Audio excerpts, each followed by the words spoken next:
What do dancing teenagers and Mario Andretti have to do with today's snack? Find out next on Junk Feud.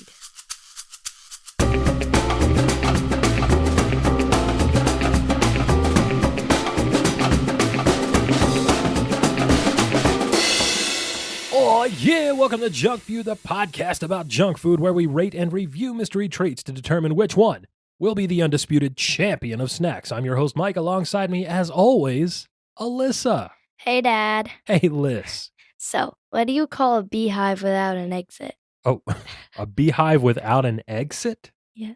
Oh my goodness, I don't know. Unbelievable. Unbelievable. The bee can't leave. Jokes are better when you explain them, right? No. No? Here, I'm going to do another one. No, well, that one was pretty good, actually. What's Forrest Gump's password? What's Forrest Gump's password? My Yes. goodness, this could be anything. I don't know. One, Forrest, one. One Forrest, one. Good grief. That was a dad joke. In fact, it was two dad jokes. Jokes you tell to your dad. If you'd like to submit a dad joke for Alyssa to tell me on the show, you can send it in to us via X, which used to be Twitter, or Threads at JunkFeudPod, or via email to junkfeudpod@gmail.com. Liz. Why did he change it to X? I have no idea. If you have... Because he's a millionaire and can do anything. a billionaire, actually. Sorry. I guess that's a we should say right up front, it is a poor worldview to think that you can do anything if you are in fact a billionaire. Well, you kind of can. Right, I know. That's why it's bad. Oh. Yeah. Wait, I just had a thought. Uh-huh. So in softball, we do like a chant. It's like 1 out, 2 to go. 1 out, 2 to go. What if you said 1 out, 2 to go, every 1 out, 2 to go? I don't know. What Like it's would like happen? every one, but it's also saying one. Like it means two different things? No. Like it's like a every 1 out, 2 to go. Like everyone as in all of us? Yeah, but also saying 1 out, 2 to go. But also saying there is one out and we still have two to go. Yeah. But all of us are saying it as in everyone. Yeah. Well, I don't know. What would happen if you changed that? I don't know. These are the things that you think about? You know what I think about, Liz? Food. Yeah.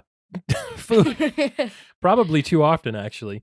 As my waistline can attest to, Liz, welcome back once again to the world's yeetest podcast. Hitting them with the riz each and every week. Alyssa, there's a great, big, beautiful dessert menu shining at the end of every day.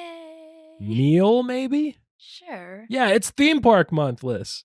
Dad, you know what? What, bud? We should have a segment, and it's Alyssa's random talk. Okay, well, I think we just did. That concludes that segment for this week. Thank you very much. No, Good for night. the back of the box. Oh, and it's just you ranting about whatever nonsense pops into your head that day? Yeah.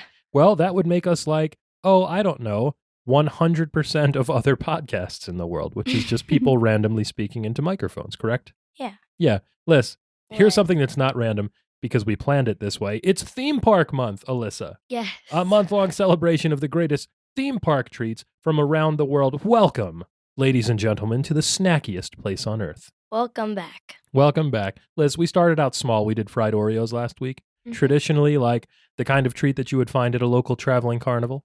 Mm-hmm. So today, Liz, we are plussing up, Hint, hint. hint, hint, plus up, that concept with the natural evolution of traveling carnivals. In fact, it's a permanent amusement exhibition. Alyssa, we're going to talk about Disneyland. Disneyland. Yes, Disneyland, 1955's Fun fact, I've never been there. Disneyland. That's right. We're going to get to that in just a moment. Liz, do you know anything about Disneyland before we get started? Besides the fact that you have never actually been there. There's rides. There are, in fact, rides. I think they call them attractions. Yes. Liz, here's a good segment switcher-upper, an actual segue from last week where we talked about the tradition of local carnivals, how they were sort of born out of the ending of the Columbian Exposition, the big World's Fair in Chicago in 1893. Mm-hmm. Well, Liz, Walt Disney himself was not alive in 1893 to see that World's Fair, although interesting bit of trivia here. His father, Elias Disney, was a carpenter that worked on the exhibitions there. Wow. Yeah. Walt did, in fact, attend the 1939 World's Fair in New York, and part of the popular lore is that this would go on to be part of the inspiration for Epcot. Wow. You've definitely been to Epcot, Alyssa. Walt envisioned that as a permanent World's Fair. That's the World Showcase. That would be on his property there in Florida. and of course, sort of an experimental prototype community, which is where the name Epcot comes from, that actually had quite a bit in common with the White City concept from Chicago in 1893, in fact. There's a Paris in Epcot. There is, in fact, a Paris in Epcot, Alyssa. Yes. It's not similar at all, but that's okay. I don't know. I mean, there are some parts of it that are kind of close. The architecture is similar. You can get some similar foods, right? I guess. Liz, here's a bit of snack trivia for the next time we do Fast Feud. Nabisco, Alyssa, the National Biscuit Corporation, a sponsor of the 1939 World's Fair in New York. That year at that show, they premiered a new Mickey Mouse short, which was called Mickey's Surprise Party. And Liz, the corporate synergy for Nabisco was very strong in that cartoon. Mickey offers Minnie, his sweetheart, obviously, a fig Newton. Yeah, a fig Newton. How cute. That's very adorable. Also, the 1939 World's Fair in Chicago, there's a Mickey Mouse watch that's buried in the time capsule there. That's interesting. That is also interesting. That's right. Did you know that I have somewhere a Mickey Mouse watch? No. We got that Mickey Mouse watch in a care package that the Walt Disney Company sent to us because one time when we were much younger and your Uncle Patrick was a little child, he was getting onto one of the Disney World buses and the door closed on his leg. And Grandma wrote a note. And they felt bad for us. And they sent us some things in the mail, including park tickets and a Mickey Mouse watch. Which Did he get hurt? He did not get hurt, but he was very scared because he was small and he did not expect a bus door to close on his leg. That's kind of like the escalator. Yes. My foot. Very much like your foot getting caught in the escalator in Penn Station in New York City. That's right. Oh, so scary. Liz. Oh, and like how I lost my Mickey band. You did. That's right. You had a Disney World Magic Band that you lost on the Animal Kingdom Safari. Is that true? Or nearby it? It was, yeah, I think that. And then Mickey Mouse himself found it and sent it back to you? Was that the story? How did they find it? I have no idea. I mean, I guess it does have an RFID tag in it. They probably could locate it that way. It says Chicago right there, too. That's right. You're looking at the arcade game in the studio that says Chicago Gaming Company on the front. Way to put two and two together, Liz. Hey, do you want to add two more to that? Chicago. No, we're back to New York again because in the New York World's Fair in 1939, on August 14th, the fair designated that as Donald Duck Day, Alyssa. Wow. Say that 3 times fast. Donald Duck Day. Donald Duck Day, Donald Duck Day, Donald Duck Day. Great job. On that day, Yale University, Liz, of the Ivy League, gave Donald Duck an honorary doctorate in international friendship studies, Alyssa. So Donald Duck is actually Donald Duck, PhD, in addition to being a Navy sailor. How about that? Wow. Do you think that program is still running at Yale, International Friendship? Probably not. No. Do you think if you could create an Ivy League university degree program, Alyssa, what do you think it might be? It would be Alyssa. Alyssa studies? Yeah, and you just study whatever comes to your head. And you would get a minor in carbology, the study of Cardi B? I don't really like Cardi B. Didn't you create a theme park, a national park at that, Carblandia, on one of our previous shows? Yeah, but I prefer Nicki Minaj. Oh, well, okay. So that's not going to be problematic at all for us. Nicki Minaj.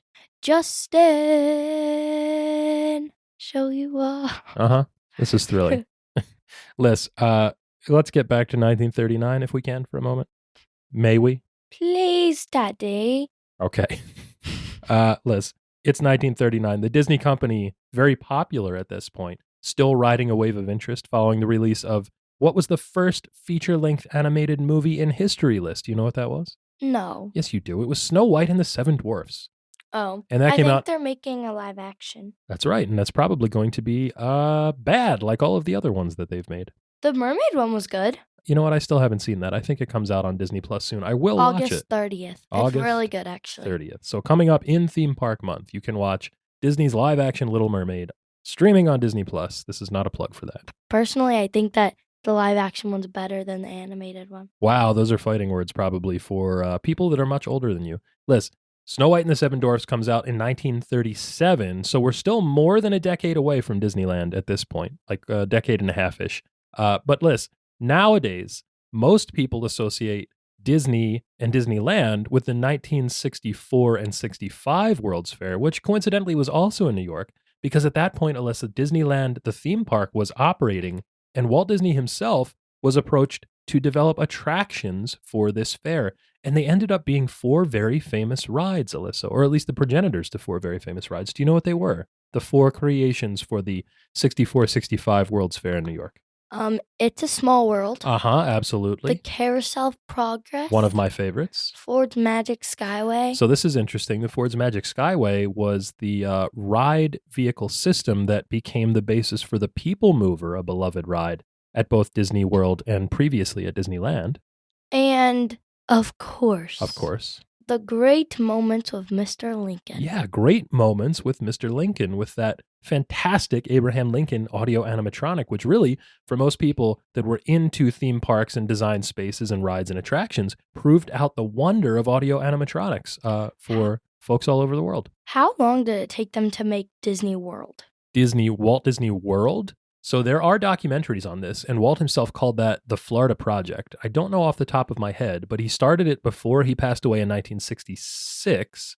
And Walt Disney World and the Magic Kingdom there did not open until 1971. So at least some time. Now, Disneyland was conceived prior to 1955, obviously, but it only took 1 calendar year from the opening construction, like the first shovelful of dirt at Disneyland in Anaheim, to opening day. That's remarkable. Because I don't understand how it took them so long to make that motorcycle ride.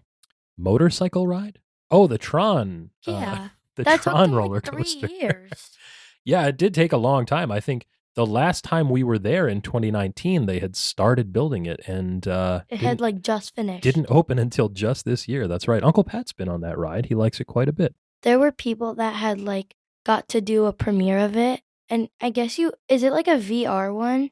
I don't know. I don't think so. Because they have the ones where you video it, where they have the cameras in the front. No, I don't think so. Okay. Wait, actually, I don't know. I can't tell. I'm not good at resources. Well, Liz, check about this. I'm actually going to Disney World next week. I know. I want to go with you so bad. Maybe next year. You have cheerleading and softball, so you cannot go. Oh, but I just want to... I know. It would be great to go, wouldn't it? I know. Is it wrong that I'm rubbing this in? Yeah. To you, a child? To a child.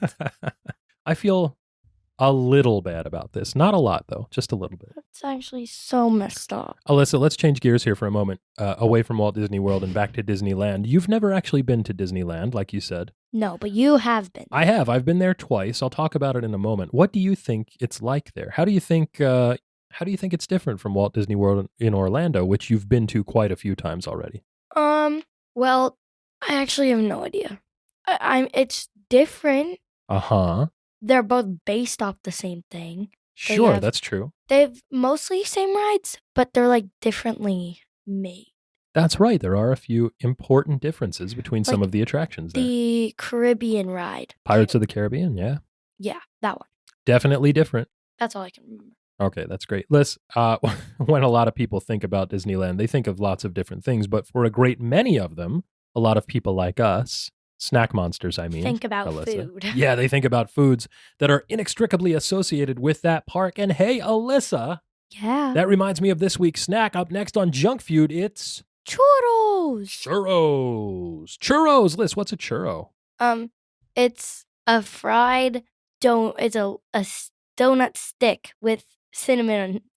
A fried donut stick with cinnamon. Liz, that is remarkably accurate, actually. Yeah, it's a fried, probably Portuguese or Spanish-influenced chew pastry dough. It's often piped into a star shape and then dusted with cinnamon sugar, like you said, like a long donut.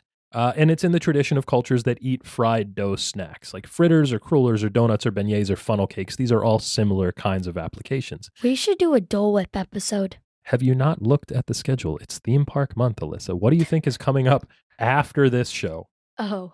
So yes, thank you for following that stream of consciousness directly from Disneyland Churros to Disney World Dole Whip. Oh, yeah. Oh, yeah. Liz. You actually get to try it, though. Well, yeah, but we're going to try it together. We have a way to do this. Yeah. Yeah. Do Okay. you know, Alyssa, anything about the history of churros? Up for debate.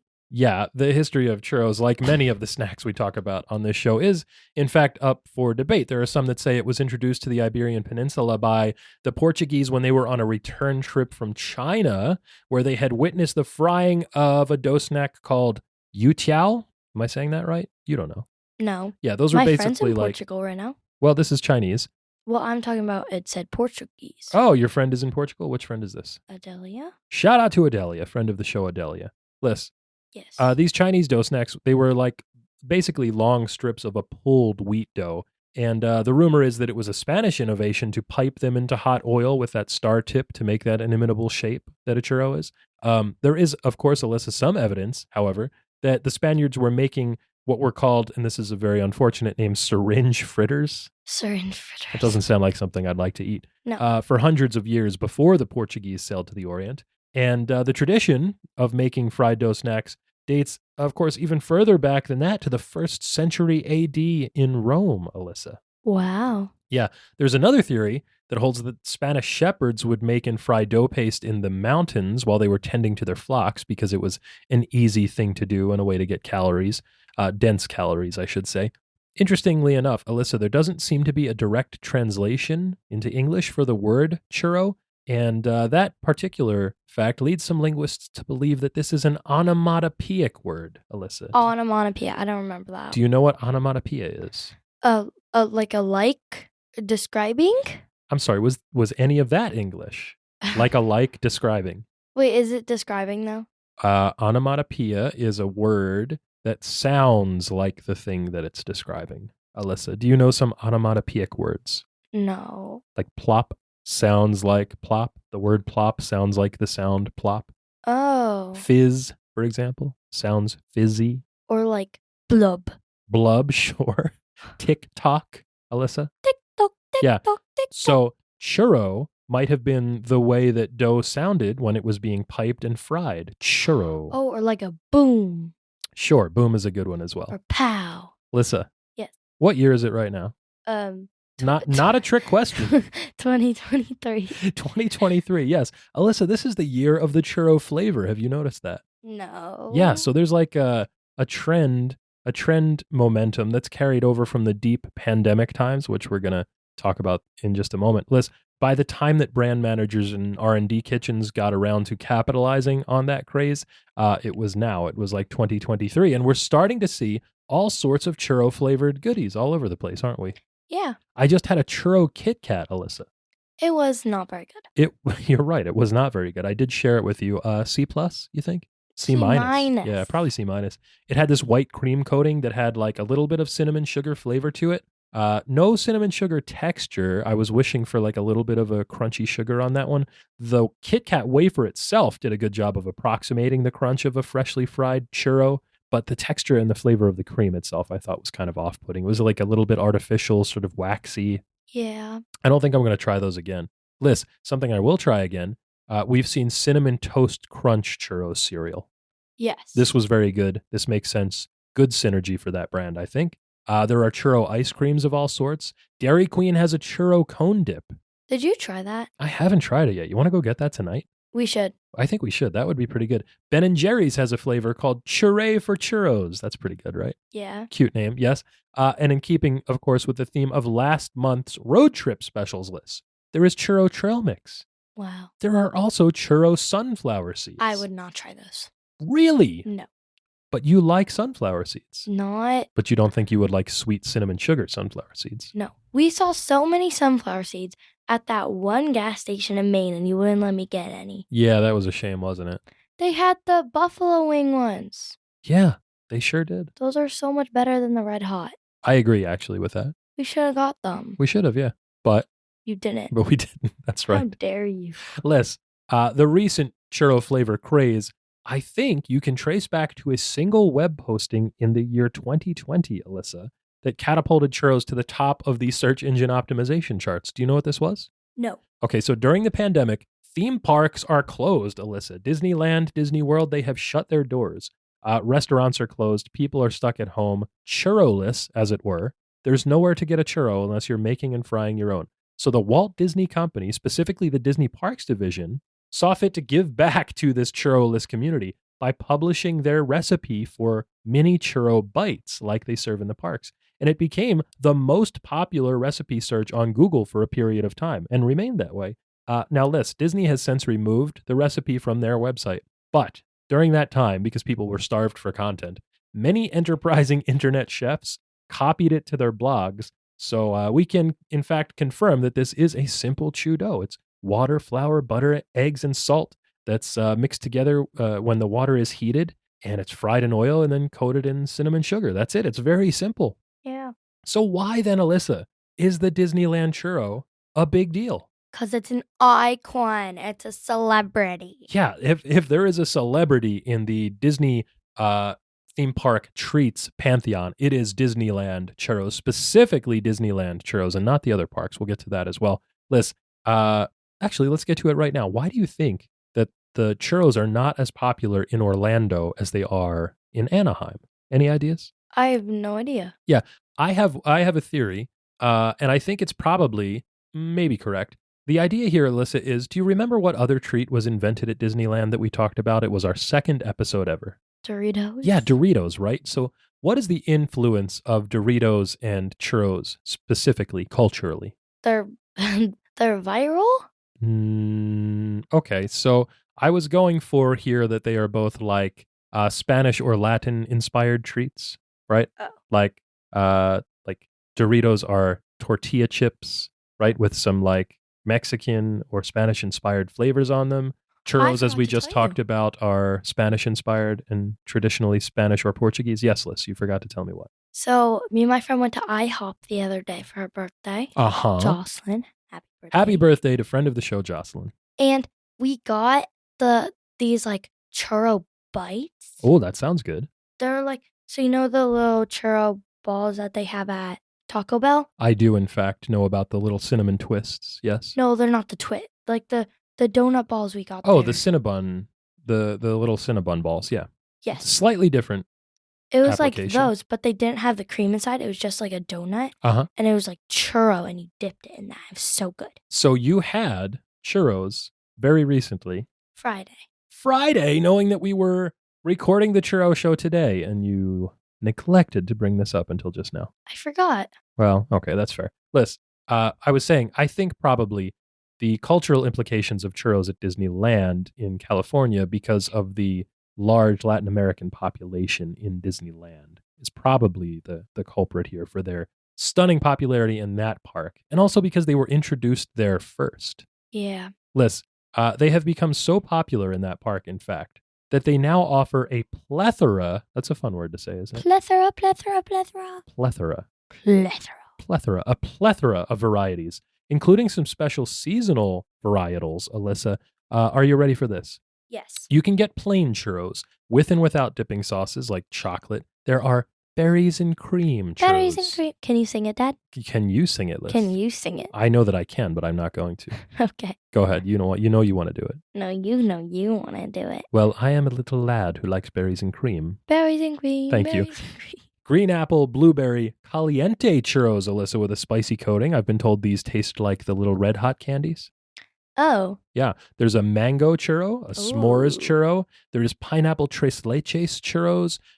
Liz, churros coated with fruity pebbles. Ever since those tres leches cinnamon sugar thingies. Cinnamon Toast Crunch, tres leches, yeah. I cannot. I hate tres leche things. That's unfortunate because that cereal was not great, but also not terrible.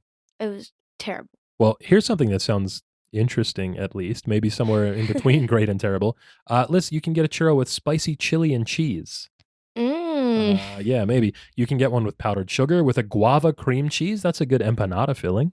I just had empanadas at my softball tournament. Oh, yeah? What kind? Beef and peppers. Excellent choice. You can get, Alyssa, a coffee cream churro with or without chai. You can get tropical flavored churros, strawberry lemonade, chocolate hazelnut strawberry. You'd probably like that one. Yeah. A bacon, peanut butter, and jelly churro. Bacon? Yeah, peanut butter, jelly, and bacon on a churro. Oh. Liz, there is a special Star Wars themed dark side churro that has freeze-dried Skittles and Pop Rocks on it. Ooh, freeze-dried Skittles are so good. Yeah, that sounds really good. You can get a French toast. No, French turd. Excuse me. French turd churro. You can get a French toast churro. That seems kind of like cheating. I think that's the same flavor, right? Yeah. Just like mildly eggy cinnamon. Dulce de leche, of course, strawberry shortcake, cookies and cream. Liz, there's even a churro sundae that's covered with ice cream and chocolate sauce and whipped cream and a cherry. You forgot a comma. Thank you. But Liz, that's it. That's all. There are no other churros, just those. Oh. Now, Liz, all those special churros are served at various Are locations. Yes, all those special churros are served at various locations in Disney parks around the world. But the original churros in Disneyland, they all originated from a single propane-powered cart that was stationed outside the exit ramp for the Mark Twain riverboat list. And this was all the brainchild of Disney cast member Jim Lohman, who was a food and beverage manager for the services in the Fantasyland complex in Alyssa, 1985. In 1985, you Yeah. were born. I was around in 1985. Great Scott.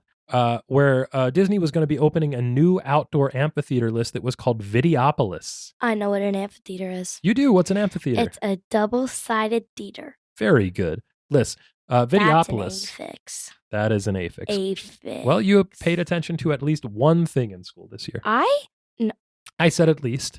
I got high honor roll. You did. Marking we are period. very proud of you, and we love you very much for that. I'm still waiting for my 100. Excuse me.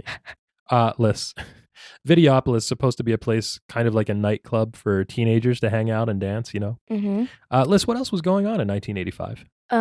We Are the World was recorded? Yeah, do you know what that is? No idea. That's a song. We are the world. We are the children. Right? Richard Stallman wrote GNU Manifesto. Yeah, the GNU Manifesto. That sounds kind of ominous, doesn't it? Yeah. It was actually about free software and operating systems. And I don't know what that says. Amadeus won the Best Picture at the Oscars. The first WrestleMania took place at Madison Square Garden. Liz, New Coke debuted. New Coke. And everyone wished that it hadn't. Super Mario Brothers also debuted on the Nintendo Entertainment System. There were a lot of plane crashes for some reason that year in 1985. Marty McFly traveled back to 1955 from 1985. Liz, Roman Reigns was born. You're older than Roman Reigns? I am. Yeah, of course I'm older than Roman Reigns. Why is that funny? Because he seems like a big guy. He is. He's enormous. That's so funny. Also, Yul Brynner died. I don't know. R.I.P. to the legend. R.I.P. to the legend winner. Yul Brynner, that's right. Anyway, Liz, so Jim Lohman, he wants a small handheld snack for the teens to munch on while they danced. And that year, 1985, happened to be, Alyssa, the Long Beach Grand Prix, a car race. Do you know who won? Mario Andretti. Mario Andretti won. Al Unser Jr. and his father, Al Unser, perennial Junk Feud mentionees, were 9th and 5th, respectively, in that race. Liz, when Jim Lohman was at the Long Beach Grand Prix that year in 1985, he sees this small cart, and it's got a little warming oven, and they're serving churros out of it. Wow. Yeah, and he can smell the cinnamon sugar. He sees the people standing in line. He's intrigued by this, so he starts snooping around the cart, Alyssa, and he finds an empty box, and the markings on it indicate that it comes from a company called J&J Snack Foods. Liz, do you know where J&J Snack Foods is headquartered? Across the street from your old high school. Yeah, in the industrial park directly across the street from the high school that I went to, which is kind of funny. J&J Foods were the makers of what was then Tio Pepe's frozen churros, now Ola churros, crispy Southwest style, and Jim Lohman called up J&J Foods and was able to convince them to make a special 12-inch version of their Tio Pepe's frozen churros. Frozen churros. How big is 12-inch like that? It's a foot. Yeah, it's about that big. And Alyssa, they were going to sell these in the Disneyland parks. Now, this was not announced to the public. There was no press release. There were no blogs at the time. Nobody was saying, hey, we're going to have a churro cart. It's going to be right here. But here's the thing that happened. On the day that they debuted, they're walking this cart with the warming oven and the churros over to the exit ramp where the Mark Twain riverboat lets off. And just because of the smell of cinnamon sugar and fried dough wafting through the park, a line of about 30 people was following that cart around, trying to see what it was doing. And when they finally set up shop, the people got in line and they stayed there all day. Alyssa, Disneyland now sells about 28 million churros every year. And every year on June 6th, they celebrate Churro Day. Wow. Yeah, it's kind of funny to think about these world famous Disneyland churros that everybody raves about being just some prefabricated frozen treats. Prefabricated frozen treats from an industrial park in South Jersey. But Liz, here's something interesting that I learned on TikTok of all places. Have you ever had a churro from the Costco food court, Alyssa? Yes. You have, that's right. Now, These don't look like the Disneyland churros very much, do they? No. No, the Costco ones are much longer. They're like 16 inches long. They're made with 2 strands of differently colored pipe dough that are then twisted together. The Disneyland churros are just one long straight tube of churro dough. Now, here's the thing, Liz. Even though these look different, according to the internet, they are the same thing. Wow. Yeah. The rumor is that if you ask, Costco will sell you a box of the frozen churros that they make in the food court. And when you get the box, you will see that those are the same frozen Tio Pepe or Ola Southwest Crispy churro treats from the J&J Snack Foods distributor. Liz, here's the kicker. At Disneyland, a churro is $5. Yeah. At Costco, it's $1.50. Yes. Yeah, and if you buy a box of 100, it's just $37. Wow. Now, Liz. So if you were to buy 100 at Disneyland, it would be $500. That's right. Now, Liz, so you're getting a $400 discount. Yeah, I guess if you think about it that way, it's a $400 off the same amount of churros from different places that are slightly different. Yeah. Now, Liz, here's the thing. I wanted to confirm this. So today, I went to Costco. And I ordered 2 churros. And I happened to stand next to the general manager for the store while I was there. And I asked her, do you make the churros fresh in-house? And she said, no, we get them in boxes frozen. And I said, do you happen to know what the brand is for these churros? And she said, as a matter of fact, I don't. And she looked on her phone and she couldn't find it in their inventory system. And she looked through her corporate email and she couldn't find it there. She looked through their internal food court ordering system and she couldn't find it there except to say that they would order occasionally something called dual color churros. And then she made some calls to corporate and she was able to confirm that, yes, these are in fact frozen churros from the J&J Snack Foods Company. So, oh my God. In a sense, even though these are in slightly different configurations, these are probably as close as you can get to the Disneyland churros at a Costco. And that was my favorite thing that I did today, Liz. Wow. Do you know what my favorite part of this show is? Alyssa reads the ingredients. Are you ready, Liz? Yes. Let's hear the ingredients in the Disneyland churro. Okay.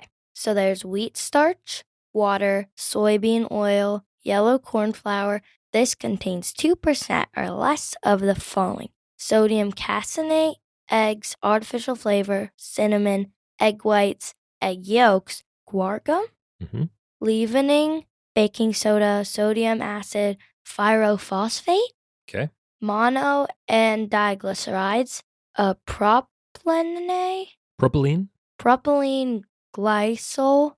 glycol, mono and diesters of fatty acids, delicious, salt, soy flour, soy lecithin, spice, cinnamon sugar topping. Sugar, cinnamon contains egg, milk, soy, and wheat.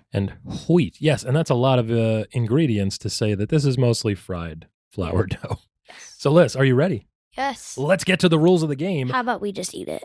Well, we're getting there. Junk Feud is a culinary clash to see which treat will be crowned the undisputed champion of snacks. It's a King of the Mountain style battle in which the reigning champ takes on a new challenger each week to see which snack reigns supreme. And Alyssa, yeah, the reigning defending undisputed champion of snacks is sunflower seeds. Sunflower seeds. That's right. Plain David sunflower seeds. Liz, you ate a bunch of sunflower seeds at a softball tournament recently, didn't you? Fun fact, I didn't have any there. No, not this one. The one before that, the practice one, when Mom brought all the seeds that we had left over from the show for the girls, and you guys like plowed through them. Yes. That was good because they were taking up a lot of room in the closet. Yes. Liz. They ate like half the Takis one. Takis are good. Yeah. Yeah, I agree. You, I see, very sneakily kept the Taco Bell Taco Supreme seeds all to yourself and didn't share them with anyone. No, They're Mom still didn't downstairs. bring them. Likely story. No, Alyssa. I'm serious. She didn't bring the regular or the Taco Bell seeds because we had them in the closet and the other ones were on the counter. Oh, I see. Well, anyway, shout out to your mom. Your mom. Liz. What? Today we are trying churros. Churros. Yeah, we didn't make it to Disneyland No. to get some. I know, that's kind of sad, actually. Like I said, I'm going to Disney World next week. I am going to try the churros there. They have a cart at Disney Springs. I will report back to see if they are similar enough. Okay. I'm also going to have the last 2 snacks that we have on the schedule for Theme Park Month while I'm there so that we can again compare when I come back. Yes. Now, Liz, I did, however, like I said, make it to Costco where we got the next best thing. And Alyssa, there Yes. are no additional challengers today. We are doing a pure one-on-one contest. Churros from Costco by way of proxy for Disneyland versus sunflower seeds. And that can only mean one thing, Alyssa. One. It's crunch time. I was going to say one will win. Yeah, only one can survive Yes. this duel to the death of fried dough and flour seeds. Yes.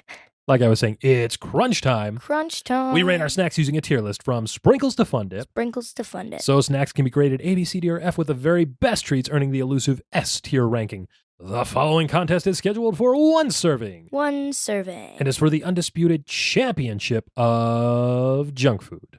'Kay. Liz, are you ready to try the Costco churro? I've been ready. You've been ready. Okay, here we go. Whoa, look how tiny my screen is. Great job. So Liz, here it is, straight from the food court at Costco. We each have one. We do have two. Now, I have an idea. Yes. Now, this churro has been sitting for, well, we've been talking for a little while now already, and I had to drive it home from the Costco, and I got 30 it minutes around off. lunchtime, so it's been a while. It is a room temperature churro. It is beautiful, but it's a room temperature churro. So I think what we can do, since we have two, is you and I share this one, Mm-hmm. and then we take a break, and we heat up the other one in the air fryer so that we can try the hot and crispy churro as Walt Disney intended, or Jim Lohman intended. Yes. All right, but let's try this one first. Now, Liz, packaging wise, none. This is in a plain brown piece of paper. Okay, let's try it. All right, well, you're just biting this. I'll talk about the other stuff while you're chewing away. The churros look fascinating. It's two strips of differently colored dough. There's one that's dark and one that's light, and they are not braided, but twisted together. So it looks really cool. They're piped into the familiar star shape. The outside is coated, absolutely coated with cinnamon sugar. You can see from the inside of the churro on the ends that the outside dough is fried up crispy, and the inside is still like soft and chewy.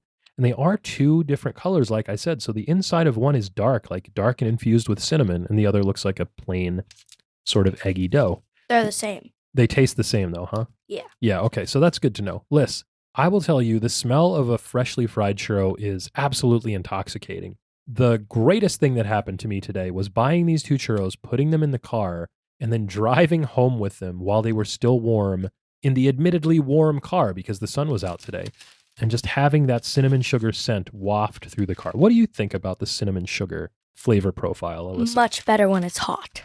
Well, yeah, much better when it's hot, obviously, but I mean, getting in close and taking a whiff of this, just get in there real close and smell that. It smells like a bakery on a Sunday morning. That is profound. I love it. Not much in the way of a sound. I mean, when you get a nice, fresh, crispy churro, the crispy first bite is pretty nice. There's a little bit of crunch to it, but Crown. I mean, this is, I should say, Liz, these Costco churros are substantial. For $1.50, this thing weighs like, I don't know, a half pound, maybe, and it's big. Okay, Liz, so the first bite, the churro is a lot. The Costco churro is a lot. It's like hard. It is big and dense and dry, and none of those things are particularly bad, but cinnamon itself is hydrophobic, so it's gonna dry your mouth out.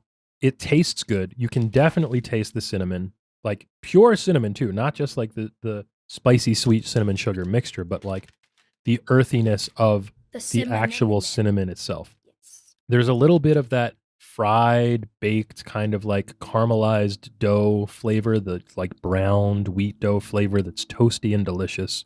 But the inside of the churros doesn't seem to have a lot going on, does it? Mm-mm. No, it doesn't. I'm a little bit disappointed by that because I have fond memories of some other churros, which we'll talk about in just a moment, having sort of like that soft and almost creamy inside because they were so expertly done.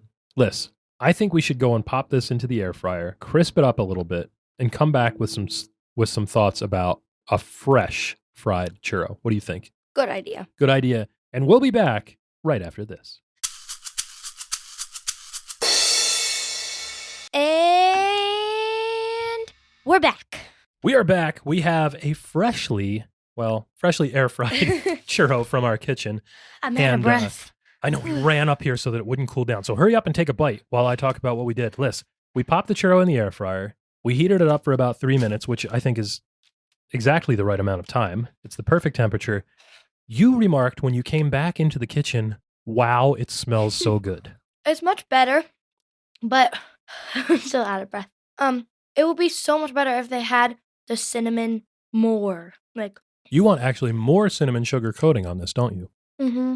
because the dough is so overpowering. It's true. There's a lot of dough here. These are big, heavy snacks. Liz, you were right, though. It is so much better. Fresh and warm and crisped up. The outside gets crispy and flaky. The flakiness really comes through. The flakiness of the pastry that's kind of like enabled by the different exterior textural variations in the surface area that's imparted by piping it through the star tip. The cinnamon sugar gets warm and toasty itself. I mean, it's really, really good. But here's a couple things that I want to note about this. It is, like you said, just a bit too much. It's heavy, it's dense, it's mostly dry. It needs a little bit something else. At Disneyland, you can get additional dipping sauces for the churros. Try this part. It's so good, just this part. Yeah, so you untwisted me the lighter half of the churro and just gave me a small piece with that smaller diameter of the crispy treat. And it is, you're right, it is better that way. Liz, here's the problem that I'm having hitting the bliss point and rating this. Let's just talk about it right now. Yeah. I have had the Disneyland churro before. Now, you have not, so we can't do a real comparison based on that. And I can't believe I waited until now to mention this, but that Disneyland churro was so good. It was like a watershed moment in snacking for me. And I can't believe this. A friend of the show, Jim, and I were at Disneyland. It was December. We had never had the churro before, but we had heard that it was good, so we grabbed one from a cart. And it was just unbelievable. It was so good, in fact, that I went back later that night before we left to get another one. It was a 2 churro day, Alyssa. And I know we make holistic ratings based on the thing we're eating plus the total experience of eating it. And I have to say, like me with the butterbeer. Yeah, it's like you with the butterbeer in the Harry Potter, Wizarding World of Harry Potter at Universal Studios. Me standing there on Main Street, USA, as the sun is setting over Anaheim, looking at Sleeping Beauty's castle, holding a churro in my hand, was the nostalgia. Was a fantastic moment. And I don't even have like real childhood nostalgia for these because I never had them. I mean, the first time I had churros, I think, was when I had to make them in high school for Spanish class. Shout out to Senora Rubino, yeah. But I mean, Alyssa, this Disneyland churro was otherworldly. So just based on that one day's memory of it, I would say the Disneyland churro is an S-tier snack for me, but that's not what we have here. We have the Costco churro of similar provenance, but not similar execution. So what do you think? What's your rating for this Costco churro that we have that's standing in for the Disneyland churro, but not doing it as well as we think it should? A B. A B flat. Alyssa, I would say, yeah, we're close to each other here. I would say B minus. And the reason I say B minus is because a churro is good. If you only have a Costco churro, it's a good snack. It's above average. Cinnamon sugar is one of the greatest, perhaps, flavor profiles. The Costco churro is a bit much. I think probably if I had one of these, I would chop it into 4 pieces and eat it over like 4 days, refreshing them each day in the air fryer. That's how big this thing is. I left you the bad part. You left me what you say is the bad part, which I think is the part of the dough that's actually infused with cinnamon, which makes it, like we said, because of the hydrophobia, a little bit more dense and drier than the lighter part of the dough. Anyway, Liz, yeah, B flat for you, B minus for me. What do you think? What? It doesn't beat it. Doesn't beat sunflower seeds? Man, this is such a bummer too. I mean, at some point we're going to have to do a chew over when we get to Disneyland and have a real Disneyland churro. See you in a year. And if nothing else, I will push your mom to take the family to Disneyland next year for a vacation. If for no other reason, June will be. We'll see. For no other reason than to have a churro. So let's see if we can make this a Junk Feud family vacation. We just got to convince mom, and that's it. You'll go any day of the week to That's Disney true. I would if you told me we were going right now, I would stand up and walk out of here and not even pack a bag. Liz. What?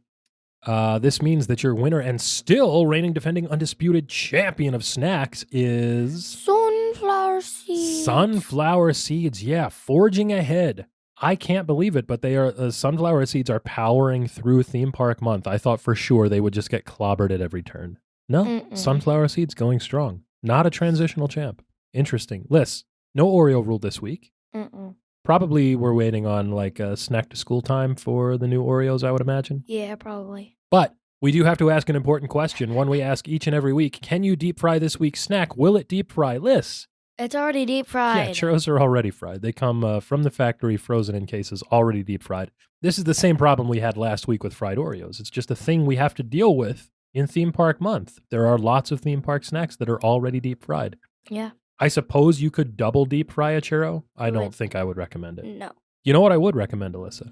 This week's back of the box. Yeah, it's time to check out the back of the box, a weekly segment where we play a little game. Would you like to Yes. play? Come on, let me say the thing. Would you like to play a game? Yes. This week's segment is a trip to Oh. Mount Crunchmore. Mount Crunch. Alyssa, on a trip to Mount Crunchmore, we rank our top 4 items in a specific category. And today, Liz, it's one that we've touched on in the past. Liz, what are your top 4, your Mount Crunchmore of Disney attractions? You do yours first. Well, mine are easy because I am very old school, and I think that dark rides, such as they are the pinnacle of themed attraction entertainment. So I think in this order, sometimes I swap the first 2. Pirates of the Caribbean.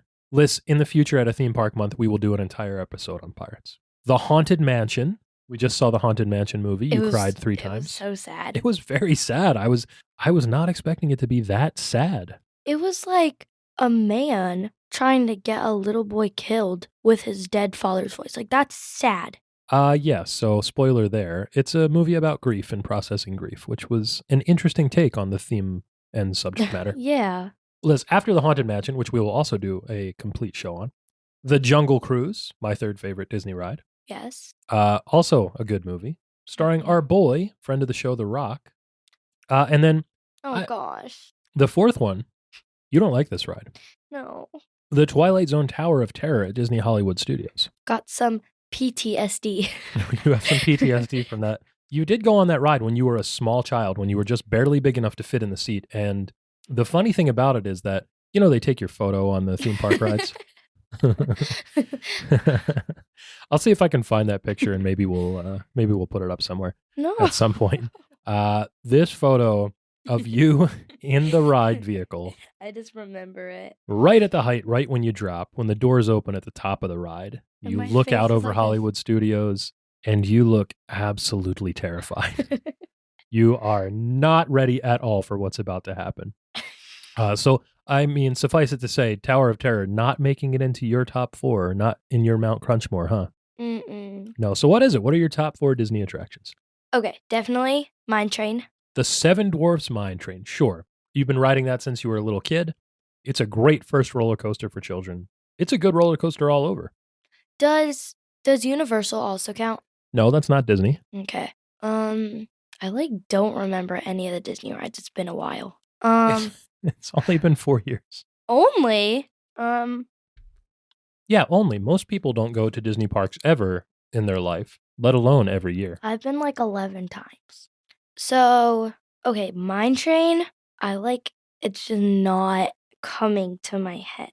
Well, you like Expedition Everest in Animal Kingdom. Oh yeah, Everest. You definitely like that one.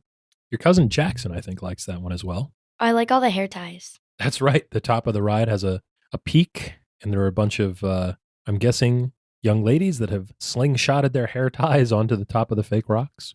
I want to do that. Never got to do that. Well, next time. There's one, and it's on the tip of my tongue. Can't think of it. Oh my goodness. This one's in Epcot. Does that count? Sure. So it's like the Zen one. The Zen one. Go on. It has like the screen and the mist and stuff. The screen and the mist. You have to be more specific. Oh my goodness. So you're on like this big ride with all the seats, and it soar. Soarin'. Soarin' that Yeah, one. Soarin'. That's a great ride. Oh, and then the log flume. The log flume. Or what is it called? Oh, well, previously Splash Mountain Yes. no longer exists. What? Well, you're going to enjoy this, Alyssa. Splash Mountain is being rethemed to The Princess and the Frog. There's going to be a Tiana ride. Tea. And it's going to be what used to be Splash Mountain. So I know you'll be excited for that. And then I have one more. Space Mountain. And Space Mountain, yes. The world's most dangerous roller coaster if you are someone with a bad back. Oh, God, your head. Because good grief, that thing whips you around. It's super fun, though. It is super fun, isn't it? I like Space Mountain a lot because it is so exquisitely themed that you would never know that it is just like a bog standard Carnival Wild Mouse roller coaster. Oh, and Rock and Roller Coaster. Rock and Roller Coaster, also That's very really good, fun. featuring the Bad Boys of Boston, Aerosmith, Podcast The Ride Legends. Mm-hmm. Yeah, so that's a good list, Alyssa. What was it again? Seven Dwarfs Mine Train, Soarin', Splash Mountain, RIP to a real one, and finally Space Mountain with an honorable mention to the Rock and Roller Coaster. Yes. List, that's a good list. Now, you know what's interesting? There's a lot of attractions that we haven't done yet that a lot of people would probably say are at the top of their list. There's Guardians of the Galaxy Cosmic Rewind. I haven't been on that. Yeah, there's the new Tron Light Cycle Coaster. Haven't been on that. There is the Avatar Flight of Passage. Ooh, I do like that one. That one's really good. A technological marvel, really. And I like the Avatar boat, like the boat. Yeah, that is fun. That's kind of like a nice, chill kind of calming. ride. You know, one that I like a lot that's very similar to that is Living with the Land in Epcot, where you kind of float on a little boat through some dioramas and then through like a greenhouse.